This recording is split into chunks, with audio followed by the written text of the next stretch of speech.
Assalamu alaikum wa rahmatullah, j'espère que vous allez bien. Allah, le créateur de toutes choses, est le premier et rien ne le précède. Mais il est également le dernier dont l'existence n'a pas de fin. C'est une réalité qui nous rend humbles et qui nous rappelle notre inexorable fin sur terre, car tout est voué à disparaître, sauf Allah. Après cela, nous serons ressuscités pour rendre des comptes. Le sujet de cette vidéo nous amène inévitablement à la question que se posent certains sceptiques, à savoir que si Dieu a créé toutes choses, mais qui donc a créé Dieu? Je vais tenter de dissiper toute ambiguïté à ce sujet, on en parle tout de suite après la petite intro.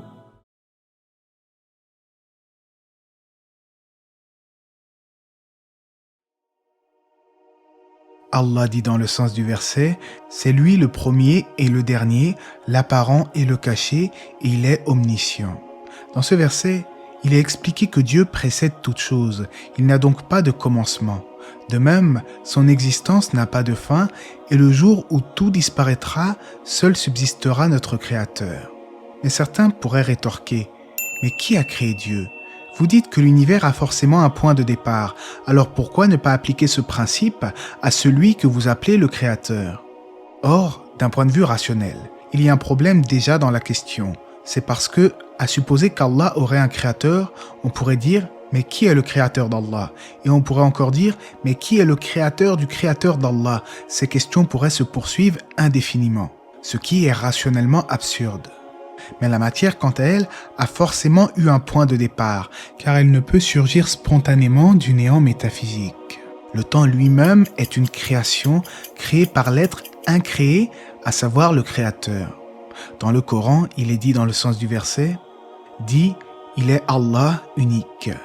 Allah, le seul à être imploré pour ce que nous désirons, il n'a jamais engendré, n'a pas été engendré non plus, et nul n'est égal à lui.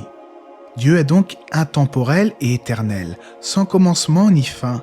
Il n'a pas engendré et n'a pas été engendré non plus. A contrario, toutes les créatures ont un commencement et une fin. Nous sommes nés et nous mourrons, comme ce fut le cas de tous ceux nous ayant précédés et de tous ceux qui viendront après nous. Mais Allah est le premier sans début et le dernier sans fin. Bien que notre imagination soit incapable de saisir véritablement cette idée, notre cœur et notre esprit l'acceptent comme une vérité provenant de Dieu. Dieu ne peut donc pas être compris en termes d'existence matérielle. Il n'est pas soumis aux lois de la physique qui font elles-mêmes partie de la nature qu'il a créée. Il ne faut pas s'étonner du fait que l'esprit humain soit incapable de parfaitement comprendre le Créateur, car l'esprit est lui-même créé et donc sujet aux limites de sa nature intrinsèque. Notre esprit ne peut que sombrer dans la confusion et l'aveuglement s'il tente de rationaliser ce qui se situe au-delà de ses capacités.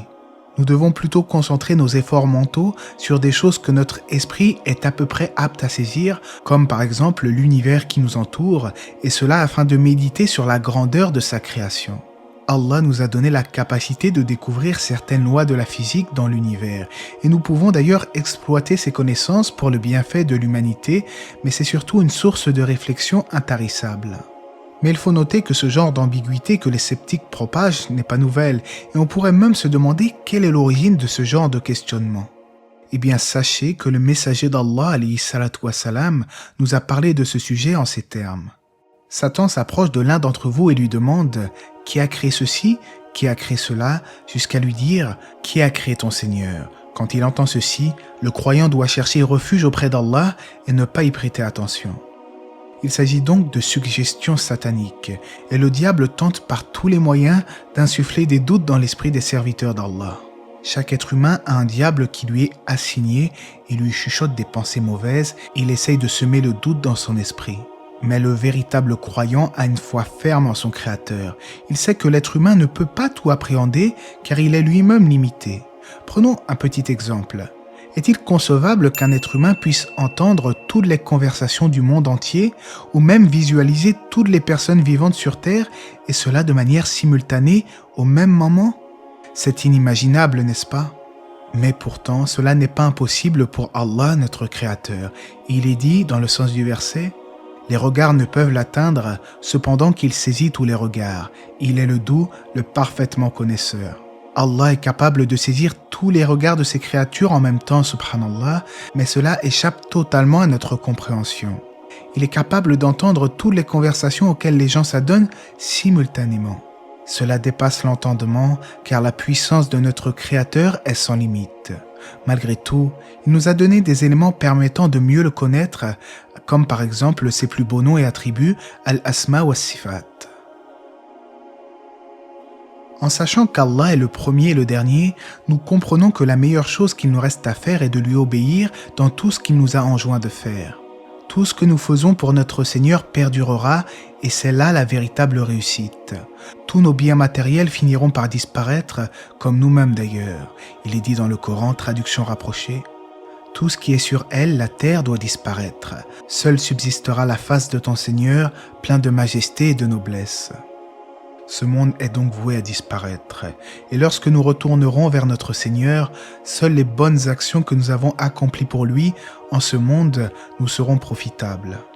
Les paroles et les actions par lesquelles Allah nous rétribuera sera tout ce qu'il nous restera alors que tout le reste aura disparu.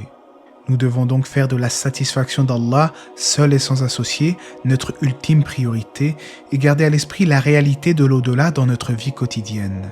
Évitons donc de déployer toute notre énergie pour des gains matériels et éphémères, tout en négligeant de travailler pour l'au-delà. Et le Coran nous informe. Mais vous préférez plutôt la vie présente, alors que l'au-delà est meilleur et plus durable. Savoir que Dieu est le premier et le dernier nous aide également à faire face à notre propre mort et à accepter que chaque état que nous connaîtrons dans notre vie finira par disparaître. Dans la plupart des cas, nous perdons peu à peu notre jeunesse. Nous devenons vieux, puis nous mourrons. Aucun d'entre nous ne peut échapper à la mort. Tel est le destin ordonné par Dieu pour toutes ses créatures. Il est le seul à ne jamais mourir, lui seul est éternel, sans début ni fin. Cependant, dans sa grâce infinie, il a promis aux croyants sincères la vie éternelle au paradis. Les pieux seront dans les jardins et parmi des ruisseaux, dans un séjour de vérité, auprès d'un souverain omnipotent. Puisse Allah faire en sorte que nous soyons parmi ces pieux que décrit le verset. Allah c'est mieux. J'espère dans tous les cas que cette vidéo vous aura été profitable, que la paix et les bénédictions d'Allah soient sur le prophète, sa famille et ses compagnons.